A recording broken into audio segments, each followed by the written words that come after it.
Welcome back, lovely ladies. If you want to become the woman of your dreams, make sure to hit that subscribe button and like this video.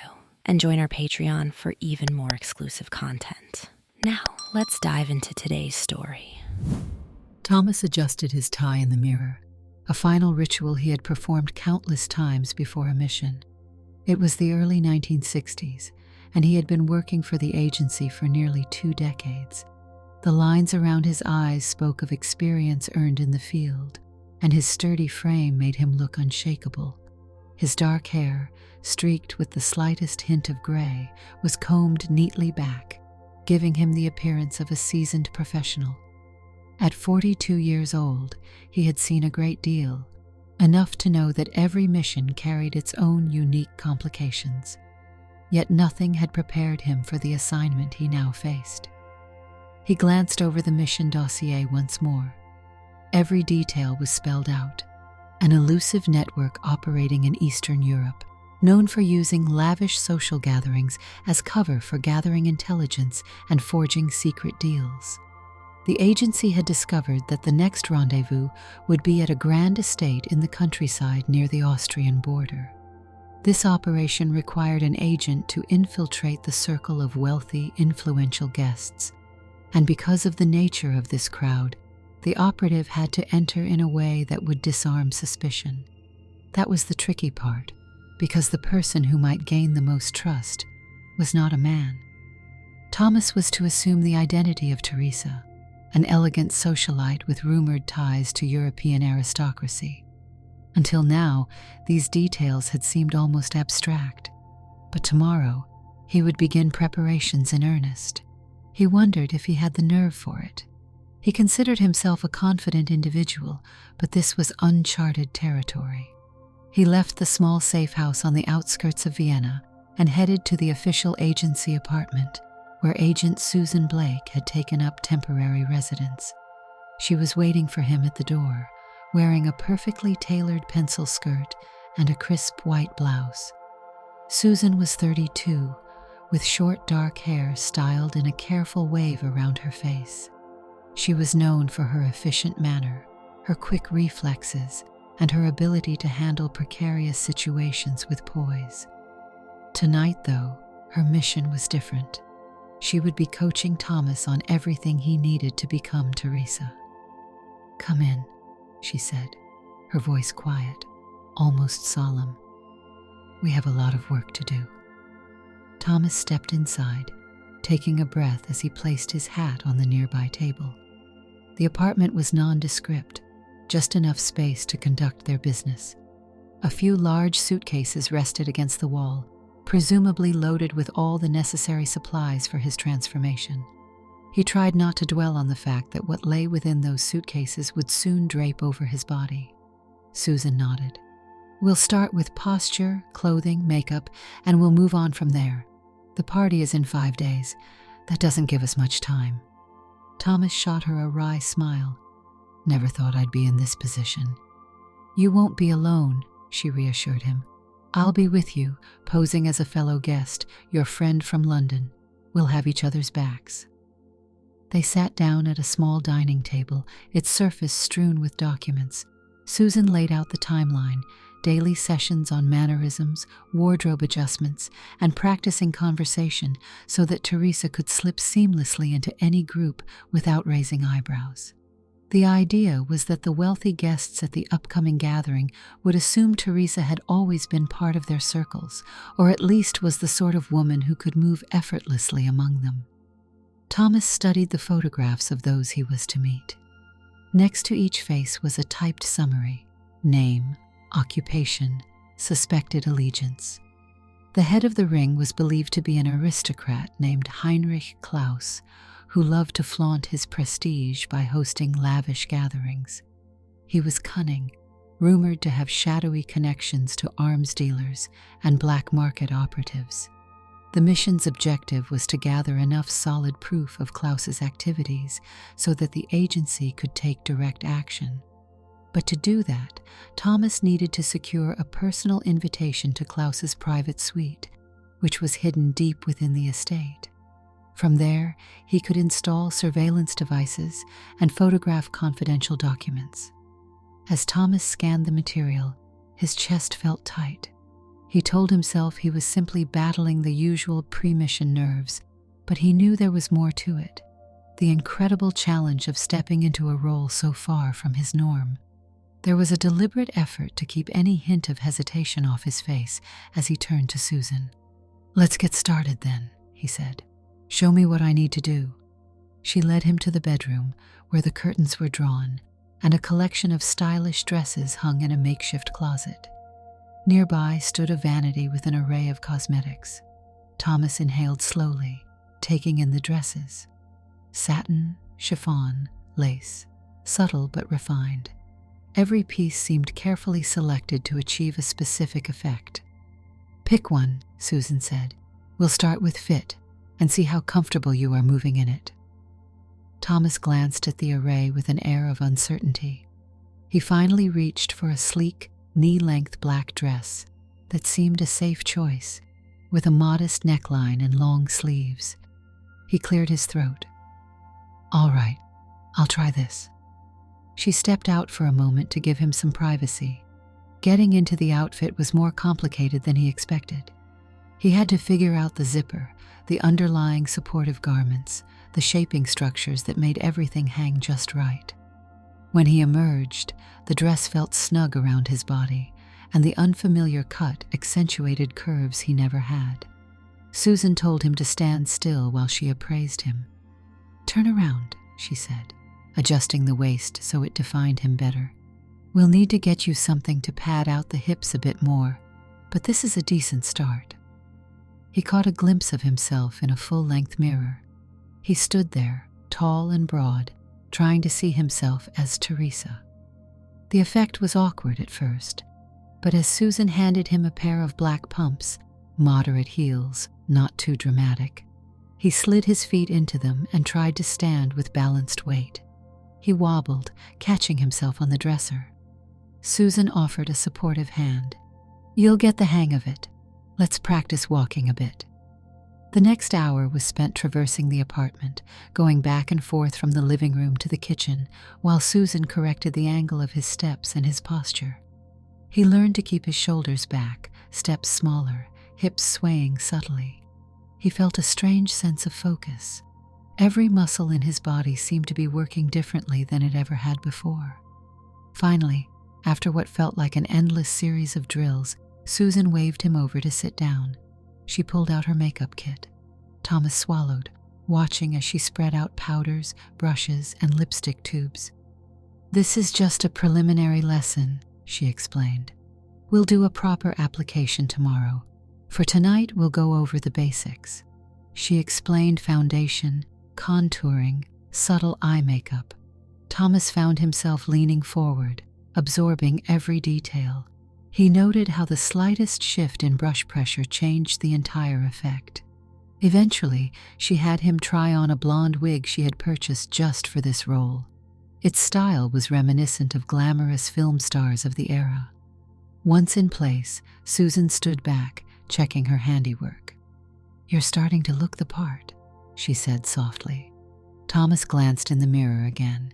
If he stood still at the right angle, he could almost see a poised figure looking back at him, someone who might pass for a refined woman in the right setting. But as soon as he moved or felt the awkward pinch of the heels, he remembered how foreign it all was. He released a slow breath. "This is going to be quite the performance," he said. Susan nodded. "But if we pull it off, it'll be worth it." They spent the next days in a rigorous routine. Mornings were devoted to learning Teresa's backstory. A well-traveled socialite, originally from a small noble family in Western Europe, who had spent time in London and spoke fluent English and German.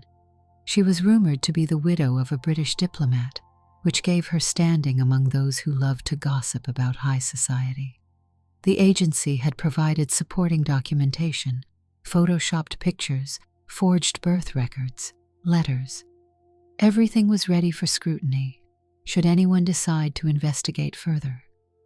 Afternoons were spent in physical training, less glamorous, but absolutely necessary. Thomas practiced balancing in heels, sitting and standing gracefully, and gesturing with delicate motions instead of his usual direct manner. Susan would press him to maintain an even voice when speaking in a more feminine register, pushing him to remember that every detail mattered. At night, they rehearsed possible scenarios. Thomas would lounge on the small couch wearing one of the dresses, wig in place, with Susan role-playing some socialite or contact that Teresa might meet. They would weave in idle chatter about travel, food, and European hotspots. He learned to gossip lightly, shrug off compliments, and accept subtle flirting from men. This final part made him a bit uneasy, but he overcame that discomfort by reminding himself it was part of the job. A turning point arrived on the fourth day when a courier delivered an invitation from Heinrich Klaus's estate, a grand weekend retreat filled with dancing, dinners, and cultural activities. It was a sign that their cover story had worked. Teresa was accepted as part of the exclusive circle. The instructions on the invitation were explicit about attire: black tie for the men, evening gowns for the ladies. Thomas spent a few moments letting that sink in. He had only one more day to refine the transformation before stepping onto Klaus's property. That afternoon, Susan insisted on a dress rehearsal, quite literally. She had chosen a stunning dark green gown of flowing silk with a deep neckline and a fitted bodice that emphasized an hourglass figure once all the padding was in place. Thomas spent a painstaking hour in front of the mirror as Susan applied the makeup with methodical precision. Foundation, sculpting powder for the cheeks, a hint of eyeliner, mascara to lengthen his lashes, and a swipe of red lipstick that brought out the shape of his lips. The blonde wig was styled with curls that framed his face. He wore pearl drop earrings, a matching necklace, and a slim bracelet. Susan even guided him in wearing discreet gloves that were fashionable and also helped cover the roughness of his hands. When she finally stepped aside, Thomas took a breath and looked at his reflection. He could hardly recognize himself. The tall, rugged spy had vanished, replaced by a figure that was undeniably glamorous. The neckline felt bold, but Susan insisted that many women at such events would wear even more revealing designs. She told him to own it, to walk with confidence. "All right," Susan said, scrutinizing him from head to toe.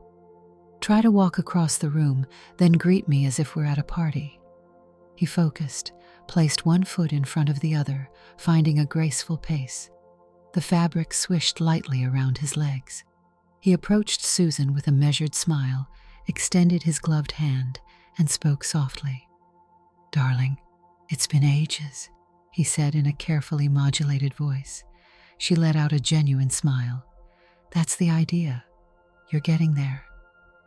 The final test was dancing. They pushed the table and chairs aside, turned on some music, a faint waltz. Thomas attempted a few steps, but realized leading was second nature to him, and that wasn't what Teresa would do. It took several moments to switch roles and let Susan guide the pace. He studied her posture, how she let her partner direct the subtle shifts in position. He tried to replicate the same movements when they switched, with him as Teresa following a male lead. Time flew by. It was midnight by the time they wrapped up. Thomas peeled off the wig, removing it gingerly to avoid messing up the hair underneath. He felt simultaneously exhausted and oddly exhilarated. This was one of the most complex roles he had ever prepared for, and he'd spent his life becoming a master of disguises. Susan watched him in silence, a thoughtful expression on her face. "You've done well," she said. "Tomorrow, we head to the estate." They each slept fitfully. By noon the next day, they were on their way, riding in a sleek black agency car. Thomas was dressed in Teresa's day attire, a tailored suit jacket and a matching knee-length skirt with low heels that wouldn't kill his feet before the evening. Susan was his companion, wearing a burgundy dress that radiated refined confidence. They had secured identities as two friends traveling from London to see the splendor of Europe. The road wound through the Austrian countryside, lined with rolling hills and quiet villages. Thomas stared out the window at the passing scenery, trying to calm the tension in his chest. The final descent toward the estate was like entering another world. Tall trees framed a paved driveway. At the end of that drive rose a grand mansion, built in a style reminiscent of older European aristocracy, with stone columns and ornate windows. Uniformed attendants stood by the large front doors, ready to greet arrivals. They parked near a line of impressive cars, some with diplomatic plates from different countries. Thomas stepped out carefully, adjusting his skirt. He immediately felt eyes on him. His broad shoulders and tall frame might raise suspicions, but he had done all he could to blend in. He held his head high and offered a polite nod to the attendants. "Welcome," one of them said, bowing slightly. "Miss Teresa, I presume?" Thomas forced a charming smile. "Yes, thank you. And this is my dear friend, Miss Susan Blake. We're delighted to be here." They were ushered into a luxurious foyer. High ceilings, crystal chandeliers, and polished marble floors set the tone for extravagance. Guests in fine attire mingled and chatted in low tones, their laughter echoing against the walls. A small group of staff efficiently handled the luggage, and a steward showed Thomas and Susan to their rooms on the second floor. As they went up the sweeping staircase, Thomas felt every click of his heels reverberate through the hall. The rooms assigned to them were adjacent, each decorated in a refined style. Silky drapes hung over tall windows, and an ornate vanity stood in the corner, complete with a large mirror. Thomas set his purse on the bed and walked to the window, observing the manicured gardens below, where other guests were strolling in the afternoon sun. Susan closed the door behind them. "We're here." So far, so good. No unusual looks from the staff. He gave a tense nod. "We'll have to keep it together. Tonight is the main event, the welcome dinner." Susan tapped the small communicator hidden in her clutch. "Our devices are set. Once we can slip away, we'll scout the corridors for Klaus's private suite. We have to install the bugs as soon as possible." Thomas started pacing. His calves were already aching from the subtle shift in posture that the heels demanded. "Let's not waste time. The official festivities start in a few hours." They rehearsed their plan briefly. Thomas would mingle as Teresa, charming other guests and forging connections with the staff if possible. Susan would keep watch, searching for moments when they could move around undetected. They agreed on subtle signals, tapping the side of their glass or using a certain phrase, if there was a need to regroup. At 7 that evening, Thomas stood before the vanity, finishing touches on his attire. He wore a midnight blue evening gown with a fitted top and flowing skirt that shimmered when he moved. The neckline was tasteful, but revealed a slender portion of chest. Fine diamond studs adorned his ears, and a matching pendant rested against his collarbone. He had become more adept at applying his makeup over the past week, so with only minimal assistance from Susan, he created a polished look: dark eyeliner, a neutral eyeshadow, and soft lipstick. The blonde wig was pinned in place, styled in elegant waves. He studied his reflection and took a moment to calm his breathing. It was time to become Teresa completely. When he emerged into the hall, Susan was waiting in a sophisticated lavender gown. She eyed him with calm approval. "You look stunning. Ready?" He could only nod. They proceeded down to the main ballroom, where crystal chandeliers cast warm light across polished floors. A small orchestra played in one corner, providing gentle background music. Tables draped in white cloth were arranged around the spacious room, each adorned with floral centerpieces. Thomas held his head high, ignoring his racing pulse. He glided forward, letting the gown float around him. People turned to see who had arrived, some eyes lingering. He forced a friendly smile, projecting easy confidence. Susan gently linked her arm with his, leaning in to speak softly. "Spot Heinrich Klaus. He's by the far corner, near that large fireplace. Gray suit, gold cufflinks." Thomas swept his gaze across the room. He saw Klaus immediately, a tall, broad-shouldered man in his late 50s with sharp cheekbones and hair combed meticulously back from his forehead. His posture exuded authority. He was engrossed in conversation with 3 other guests, all laughing as he raised a glass of wine. Thomas nodded to Susan. They made their way toward the buffet, selecting glasses of champagne along the way. Thomas remained mindful of his posture and gestures, smoothing the skirt of his gown whenever he paused. He could feel the weight of more than one curious glance, and that only made him more determined to keep his composure. As they sipped their drinks, they observed the crowd. Diplomats, wealthy entrepreneurs, self-styled aristocrats all mingled. A short while later, they noticed a poised woman in a sleek black dress approach Klaus. She had honey-colored hair and carried herself with a calm confidence. Thomas recognized her from the file. Her name was Anna Greer, believed to be an informant with ties to multiple intelligence services. She was known for her keen perception, and more than one agency had tried to recruit her. Thomas recalled that any connection with Anna might be crucial, since she supposedly had direct access to some of Klaus's darkest secrets.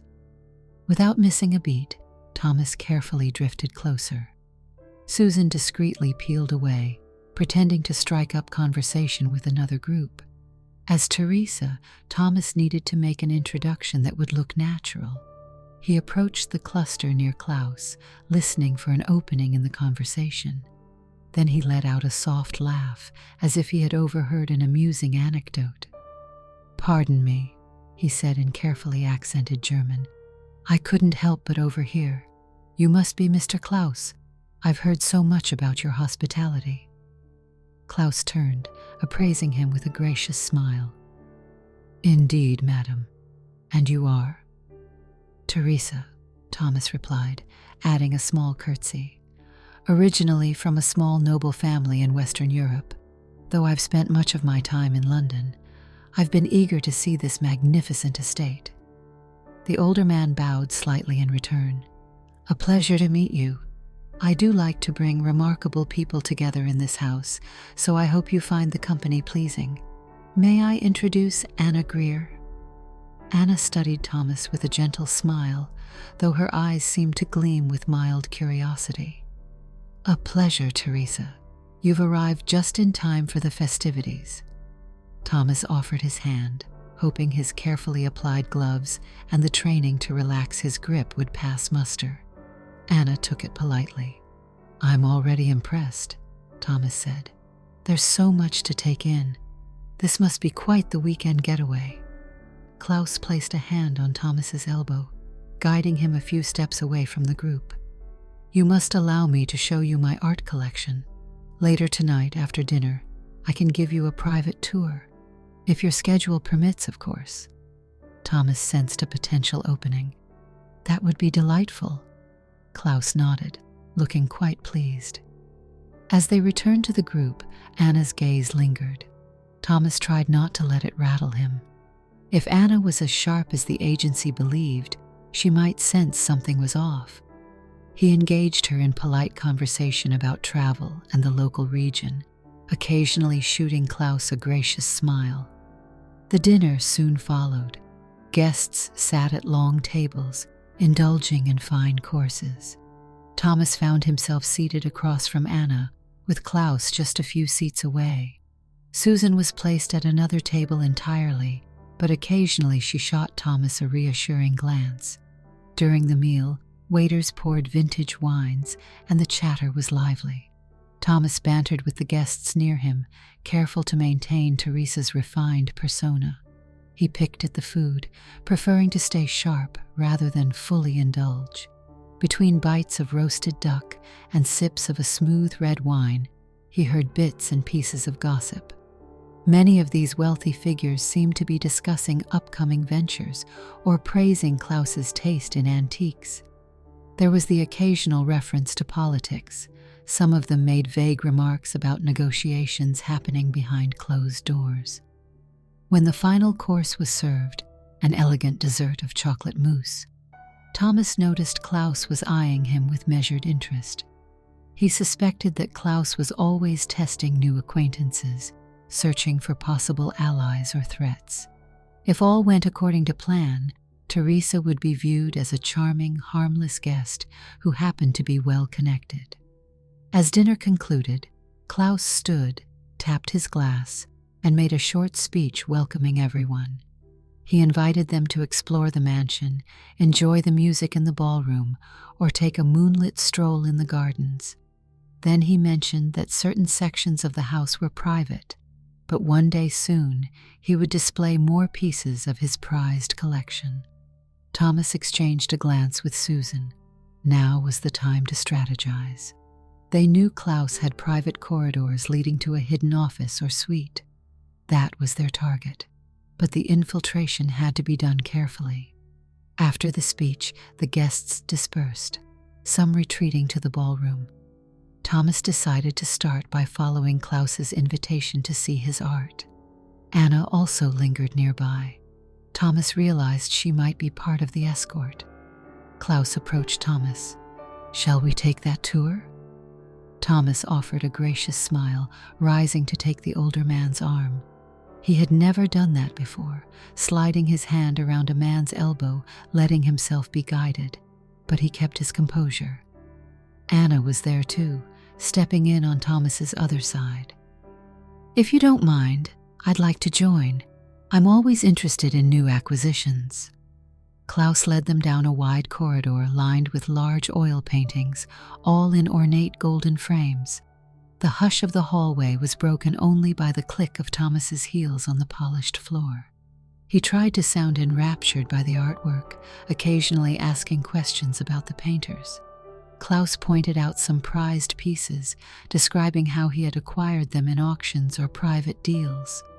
Anna chimed in with well-informed comments, hinting that she had a deep knowledge of European art. Thomas watched her carefully, noting that her poise never slipped. Every aspect of her demeanor suggested a woman used to dealing in subtlety. After a few paintings, they reached a hallway with a large wooden door at the end, likely a private section. Klaus paused there. "One day, perhaps I'll show you what's beyond that door," he said in a tone that hinted at secrecy. Before Thomas could respond, Anna spoke. "I've heard rumors that you keep your most valuable treasures in there, Mr. Klaus." He smirked. "I do, but not everything is meant for everyone's eyes." Thomas gave a playful laugh. "I'd be lying if I said I wasn't curious." Klaus inclined his head. "You'll see in time." They continued along, eventually looping back to the main hallway. Klaus excused himself to greet other guests, leaving Thomas and Anna alone. Thomas was about to return to the ballroom when Anna touched his arm lightly. "You have quite the knowledge of art for someone who claims to have been traveling so much," she remarked, voice smooth but inquisitive. Thomas faced her with a slight smile. "I've had many opportunities to study. It's something of a passion. How about you?" She tilted her head. "Oh, I dabble in all sorts of interests. It's part of my job." He tried to read her expression. "And what is that job exactly?" She laughed softly. "I work with information and people. Most of it is a bit hush-hush. Just know that I help certain individuals connect, find common ground." Thomas nodded, feigning admiration. "Fascinating. Perhaps we'll have a chance to talk in more detail before the weekend's over." "I hope so," Anna replied, giving him a measured look. "Teresa, you're a curious one." She stepped away, leaving Thomas alone in the corridor. His pulse quickened. Anna's instincts were sharp. If he wasn't careful, he might reveal something that would compromise the mission. He took a moment to steady himself, then made his way to the ballroom where he reunited with Susan. She was speaking with an elegantly dressed couple, but as soon as she spotted him, she politely excused herself. They found a quiet corner where the music drowned out casual eavesdroppers. Susan whispered, "Any luck?" Klaus gave a brief tour. He teased something behind a locked door. Susan nodded, scanning the room for watchers. "We need to see behind that door. Maybe not tonight, but soon. I managed to find out that there's a guard stationed near the corridor after midnight." Thomas sighed, smoothing the folds of his dress. "We'll wait for the right moment." They lingered in the ballroom, dancing occasionally to maintain appearances. Thomas felt the strangeness of dancing as Teresa, letting men take the lead, or dancing with other women in the typical style that aristocratic ladies sometimes used to showcase their grace. It was an odd feeling, but he moved smoothly, determined to continue the facade. Meanwhile, he kept an eye on Anna, who seemed to glide through the room, chatting with guests, sipping wine, ever observant. By midnight, many of the guests had retreated to the gardens for fresh air or to their rooms to rest. The staff moved about quietly, tidying up. Thomas and Susan carefully slipped away. They had found an old service staircase that led to the second-floor corridor near the private area. If they were fortunate, they might get close to Klaus's personal suite. They crept along, footsteps muffled by thick carpet. A single lamp illuminated a side hall, revealing a stout guard posted near the large wooden door. He looked drowsy, leaning against the wall. Susan pressed herself against the corner, peering around. She glanced back at Thomas and mouthed, "There he is." Thomas silently cursed their luck. Approaching the guard would be risky. They had planned to distract him somehow, perhaps by forging a disturbance or luring him elsewhere. But they hadn't prepared a perfect plan. Thomas spotted a side room across the corridor. If they could draw the guard away for a moment, one of them might slip inside. But they needed a diversion. Suddenly, soft footsteps sounded behind them. They spun around. Anna. She stood there, her head slightly tilted, a quizzical smile on her face. Thomas tensed, ready with an excuse, but she pressed a finger to her lips, signaling silence. Slowly, she glanced toward the guard at the end of the corridor, then back to them. "Looking for something?" she asked in a low whisper. Susan exchanged a quick look with Thomas, not sure how to respond. Thomas forced a casual expression, stepping forward. "I might have gotten lost. These halls all look the same." Anna's eyes flicked over the locked door. "Perhaps I can help you find your way, unless you're looking for more than a guest suite." Susan let out a soft laugh, trying to maintain cover. "We heard there might be some interesting art pieces in this wing. We got curious." Anna kept her voice light, but there was a hint of challenge in it. "You two are more than just curious visitors, aren't you?"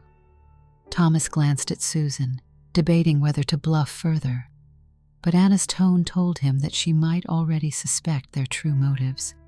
He swallowed, stepping closer to Anna so the guard wouldn't overhear. "What are you implying?" he asked quietly, trying not to break character. She placed one hand on her hip, regarding them both. "I deal in information. That means I often see things others try to hide.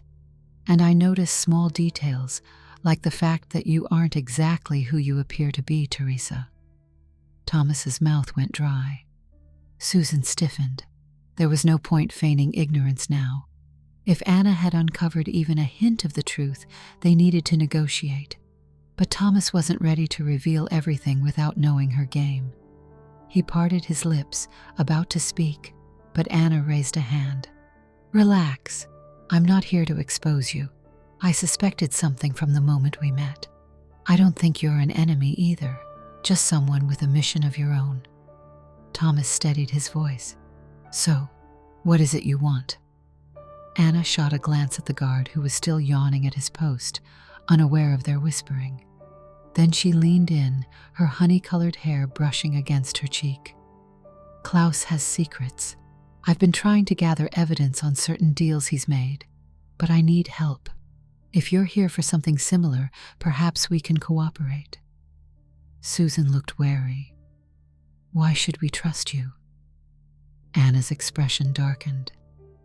"Because I know how dangerous Klaus can be. You need someone on the inside to avoid drawing suspicion. I have access to certain parts of this mansion, and if we work together, we might get what we need." Thomas and Susan exchanged uncertain glances. They had a mission to retrieve proof that Klaus was orchestrating illicit arms sales. If Anna had leads, this could be their best chance, but it could also be a trap. Anna read their hesitation. "Look, I have no desire to see you fail. I just want the truth about what Klaus has been doing to come to light. Let me create a diversion. He trusts me enough that I can stir up something in the ballroom, maybe break a vase or cause some other small drama. The guard will leave his post. Then you'll have a few minutes to slip inside."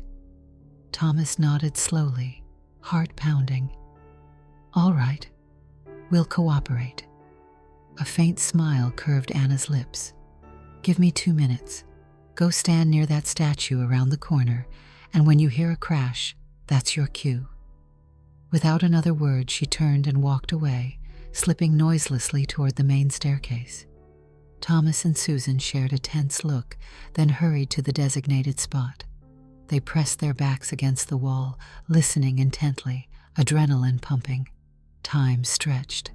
Thomas's senses were on high alert, picking up on the faint hum of the estate's heating system. Suddenly, an echoing crash reverberated through the halls, followed by frantic voices.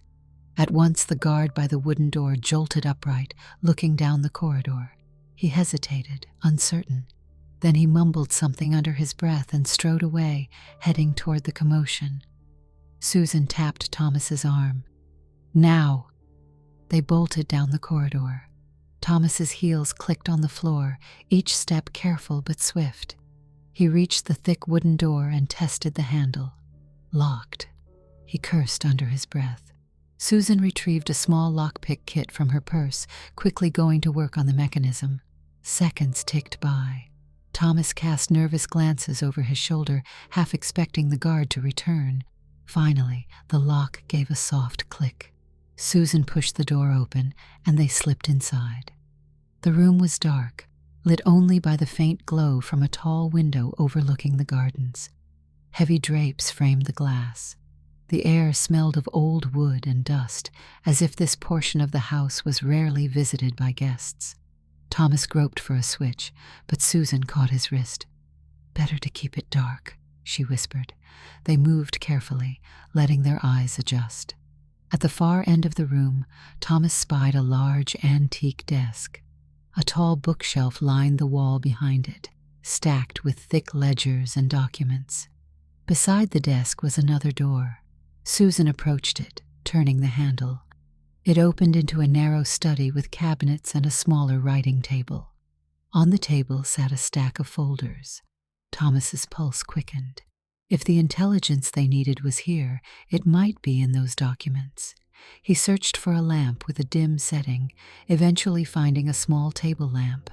He switched it on, covering the bulb with one hand to keep the light subdued.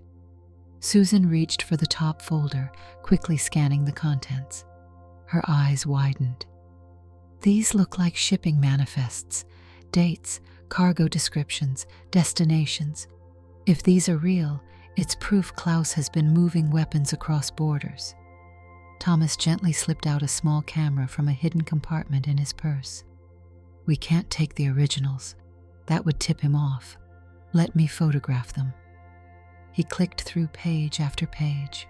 Susan opened another folder, revealing telegram transcripts that mentioned coded transactions and references to high-ranking officials. This was the jackpot. Thomas snapped photos methodically, mindful of the time. Suddenly, they heard footsteps in the corridor. Thomas froze. The handle of the outer door jiggled.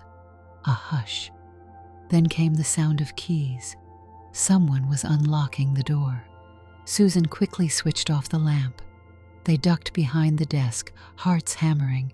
The door swung open, letting in a beam of light from the corridor. Thomas tried not to breathe too loudly. The footsteps were heavy, moving across the floor. A flashlight beam skittered across the desk. He heard a low grunt, probably the guard returning to check. The man walked around, shining his light. Thomas prayed the guard wouldn't open the study door. He glanced at Susan in the darkness. She held her breath, one hand pressed to her chest. After a tense minute, the guard seemed to give up. He exited the room, locking the door again. The corridor fell silent once more. Thomas exhaled in relief, adrenaline coursing through his veins. They waited a bit longer, ensuring the guard was gone, then carefully made their way to the study door. Thomas put the camera back in his purse, the photographs safely stored. They had what they came for. Now they just needed to get out without rousing suspicion. Susan and Thomas re-entered the main chamber, scanning for any exit besides the locked door. They spotted a pair of French windows that led to a small balcony. Maybe they could slip out that way, circle back around the estate. It was risky, but might be their best option, since the guard could still be in the corridor. They unlatched the windows and quietly stepped onto the balcony. The night air was chilly, a breeze stirring the trees in the garden. Fortunately, the balcony connected to a small outdoor staircase leading to the ground. They descended with care. Thomas's heels clattered on the stone steps, so he slipped them off, carrying them in hand. Susan clutched the skirt of her gown to keep it from catching. At the bottom, they found themselves in a shadowy corner of the estate's expansive gardens. Soft lights illuminated walkways in the distance, but no one was immediately nearby. They breathed a collective sigh of relief, creeping along the hedge line, heading toward the rear entrance of the mansion. With luck, they could rejoin the main group without anyone realizing how they had left. As they moved, Thomas thought he heard a whisper. He halted, motioning for Susan to stop. A figure emerged from behind a large statue. It was Anna. She regarded them with an unreadable expression. Thomas tensed again, but Anna raised both hands in a gesture of peace. "I'm guessing you found what you needed," she said quietly. "I had to break one of Klaus's precious vases." He was furious. Susan let out a small laugh of relief. "Thank you. We owe you." Anna's gaze flicked to Thomas. "So you really are on a mission?" Thomas dipped his head. "We are. And you? Why did you help us?" Anna stepped closer, her low voice nearly lost in the gentle rustle of leaves. "Because I have my own reasons to take Klaus down. I've done some regrettable things in the past, but I draw the line at what he's doing now. The world doesn't need more of those arms in the wrong hands." Thomas studied her face. She appeared sincere. He could sense that she was motivated by something personal, perhaps something that had impacted her life before. But this wasn't the time to pry. The critical point was that she had aided them when they needed it most. Susan spoke up. "We have to return to the party, make sure nobody suspects us. It would be best if we all keep our distance publicly. We can't compromise our covers." Anna gave a faint nod. "Agreed. Just so you know, I'm checking out tomorrow morning. I'll leave quietly. It's safer that way, and Klaus will be too preoccupied dealing with the broken vase situation to chase me. My tip for you is to exit soon after. Don't linger here any longer than necessary." Thomas nodded, glancing toward the mansion. "Understood. Thank you." Before she turned away, Anna held his gaze. "Take care of yourself, Teresa. It's not often I meet someone quite like you." Thomas felt a subtle flutter in his chest. There was a kinship in her eyes, a look that carried a tinge of admiration or curiosity. He offered a slight smile, then watched as she vanished into the night shadows.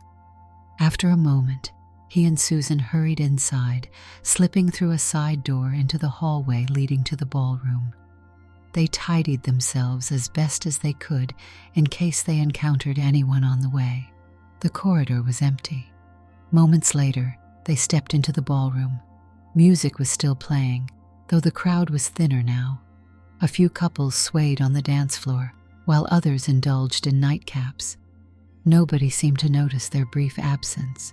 Thomas and Susan sauntered in casually, as if they had just been taking a stroll in the gardens. They grabbed drinks from a passing waiter, playing the part of mildly tired guests. Inside, Thomas's heart was pounding with triumph. They had the evidence, photographic proof of Klaus's illegal dealings. Susan leaned over and murmured, "We'll leave first thing in the morning. I'll create an excuse that you're not feeling well." He nodded, swirling the champagne in his flute. "Yes, the sooner we're out of here, the better." They turned in for the night, heading to their respective rooms. Thomas took his time removing the wig, the makeup, the dress. Each step seemed surreal. He had spent the whole evening buried in this persona. Now, in the quiet solitude of his opulent guest room, he stared at himself in the mirror, half in costume, half undone. He felt the weight of the mission, the near misses, and the unexpected tension that came from playing Teresa. In the morning, Susan executed the plan flawlessly.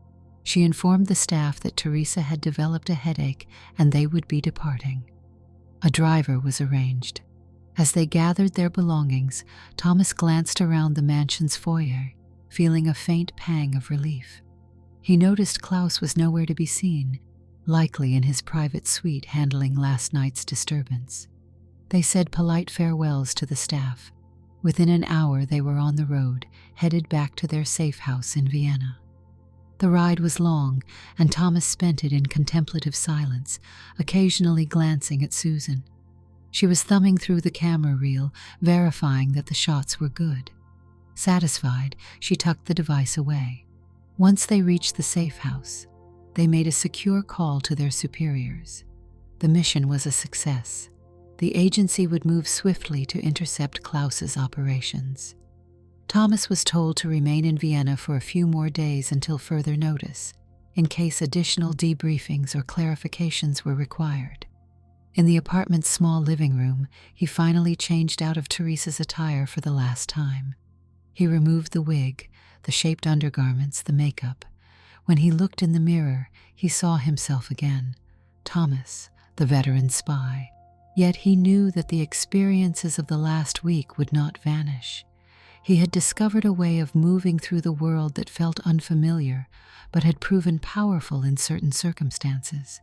And although he would fold the dresses away, storing them as evidence of a job done, a lingering thought told him that a corner of his mind had been stirred in ways he hadn't expected.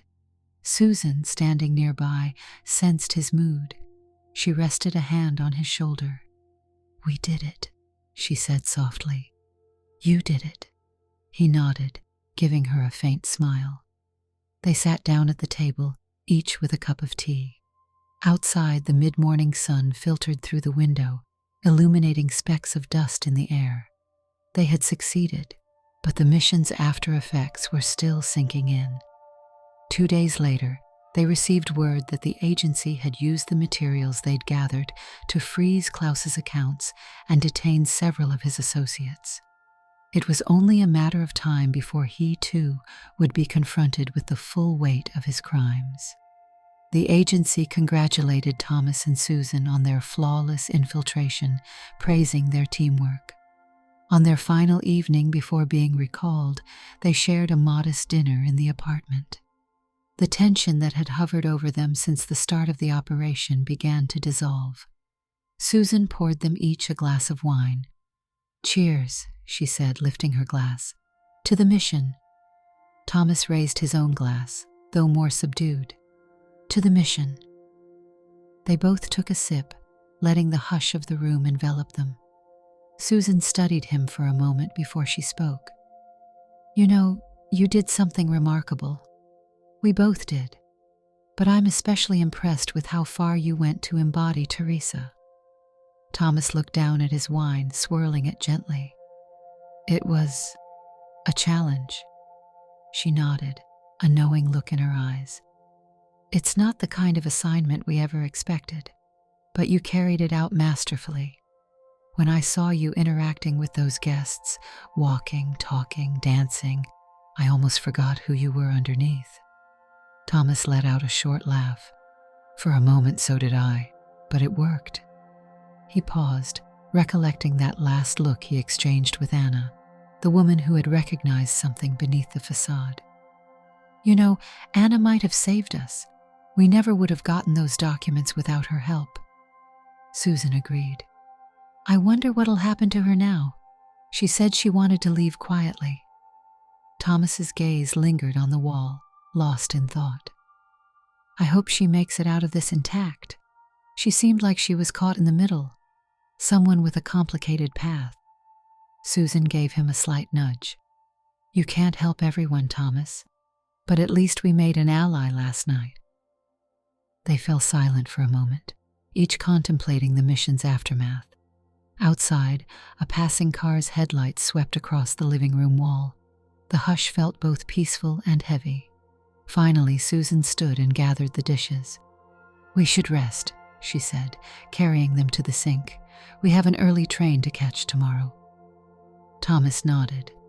As Susan went about tidying up, he lingered in the living room, mind drifting to the events at Klaus's estate. The carefully choreographed dinners, the clandestine infiltration, the hush of the locked corridor. And then the moment he faced Anna, who hinted at having perceived everything behind his disguise. He looked down at his hands. The mission had been about more than collecting evidence. It had shown him facets of himself he never had to face in all his years of undercover work. Yet, the mission was over, the job was done. In time, he would move on to the next assignment. That was the life of a spy. The following morning, they packed their bags and left the safe house, heading to the train station. A gentle snowfall dusted Vienna's streets, and the city looked serene. Thomas wore a suit, looking every bit the experienced operative traveling with his colleague. As the train pulled away from the platform, he gazed out the window, watching the buildings fade from view. Susan sat across from him, reading a newspaper. Occasionally she glanced his way, perhaps wondering what was going through his mind. He flashed her a reassuring nod, indicating that all was well. They had completed the job after all. Within a few hours, they arrived at the agency's headquarters in a neighboring country. Thomas stepped off the train, inhaling the crisp air. He felt the familiar rush of returning to a place where the daily hum of intelligence operations was the norm. Agents bustled about. Some recognized him, offering a nod of respect. Word had likely traveled that he had nailed one of the most peculiar assignments in recent years. They proceeded to a briefing room where a senior officer reviewed the materials they had collected. Susan handed over the camera, and the officer flipped through the photographic negatives with a satisfied grin. After a thorough debrief, the officer dismissed them with a promise of a short leave. Thomas and Susan retreated to a quiet corner. "We get a week off," Susan announced. "Then we're back on the roster." Thomas chuckled. "A week? That's more generous than usual." She shrugged. "They appreciate the risk we took. We should use the time to recharge." As they parted ways, Thomas felt the tight coil in his chest begin to relax. He found himself in a small dormitory room reserved for field agents returning from missions. It was simple: a bed, a desk, and a small closet. He set down his suitcase, removed his jacket, and sat on the bed, running a hand through his hair. Quiet settled over the room. He considered the chain of events, from the moment he was first assigned this cross-dressing operation to the final hours at Klaus's estate. It had all unfolded so swiftly, and although he was relieved it was over, a subtle echo remained in his mind. The echo of music in that grand ballroom, the rustle of a gown around his legs, the glimpses of real emotion in Anna's eyes, the tension in every footstep that threatened to expose him. He reached into his suitcase, feeling for something among the neatly folded clothes. His fingertips brushed against a slim box. Inside it was the blonde wig, carefully stored away. The agency might want it eventually, for records or potential reuse. He hesitated, then closed the suitcase again, leaving the wig inside, out of sight. There was a gentle knock on the door. Susan peeked in. "I was about to head out. Thought I'd see if you wanted to grab dinner." Thomas stood, grabbing his wallet. "Sure, I could use a good meal." They walked together through the winding corridors, heading to the nearby canteen. The day shift was just ending, so a few agents milled about, discussing mundane details of daily operations. Thomas and Susan took a quiet table near the window. They ordered simple fare, soup and bread, followed by a small main dish. As they ate, Susan commented, "You know, for a job so risky, it went remarkably well. No injuries, no major complications." Thomas nodded. "Yes, we were lucky and prepared." He paused, glancing at her. "I appreciate your guidance throughout." She smiled. "Likewise. I don't think I could have done what you did, stepping so fully into another persona like that. It was impressive." He looked down at his soup. It was a team effort. After dinner, they wandered back to their dormitory floor. Susan stopped at her door. "I'm turning in for the night," she said softly. "If you need anything, I'm right here." Thomas nodded. "Have a good night." He continued down the hallway to his room, every step resonating with a sense of finality. Once inside, he clicked off the overhead light, leaving only a small lamp by the bed. He loosened his tie, sat down, and let the quiet envelop him again. The mission might be finished, but its impact lingered in subtle ways.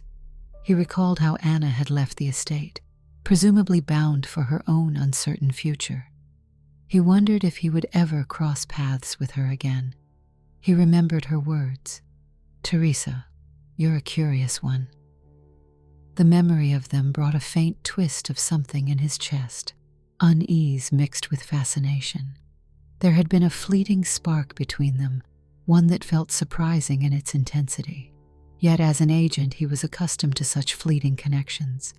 People entered your life for a short time, then vanished into the haze of international intrigues. Tonight, he would rest. Tomorrow, or the day after, there might be a new mission. That was the nature of the work he had chosen. Days passed. The agency's analysts reviewed the intelligence from Klaus's documents. Headlines in certain newspapers mentioned sudden crackdowns on shadowy networks. Thomas spent his short leave in relative quiet, taking walks, reading a few books, trying to settle the tensions that still buzzed under his skin. He and Susan met once for coffee, discussing lighter topics like the weather and old colleagues they hadn't seen in a while. Eventually, an official directive arrived. Thomas and Susan were to attend a formal commendation for their successful infiltration. They stood in a small ceremony room at headquarters, while a stern-faced director praised their courage. The applause was polite, but genuine. Thomas received a handshake and a nod of respect. Susan gave him a discreet wink, as if sharing the joke that no one else in the room could truly understand just how bizarre the mission had been. After the commendation, Susan and Thomas were directed to a side office. An administrative assistant handed them new assignments. Susan was to depart for a reconnaissance mission in the Mediterranean, while Thomas was slated for a support role in North Africa. Their schedules no longer aligned.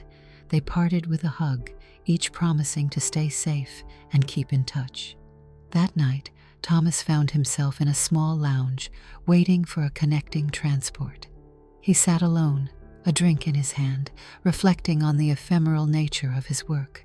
His next flight would leave in the morning, taking him far from the Austrian estate, far from the memory of swirling dresses and midnight escapades. He reminded himself that such missions were part of the job, that there was no room for lingering attachments or reflections that might slow him down. Still, some corner of his mind clung to the fleeting moments. Anna's quiet confidence, the swirl of color in the ballroom, the gentle encouragement in Susan's eyes as she taught him to walk in heels. He might never need to dress like that again, might never slip into Teresa's persona for another operation. But a piece of it would remain with him, an indelible imprint. He had gone deeper into disguise than ever before, and in doing so, he had glimpsed unfamiliar terrain inside himself. As the overhead lights began to dim in the lounge, Thomas finished his drink and stood, preparing to turn in.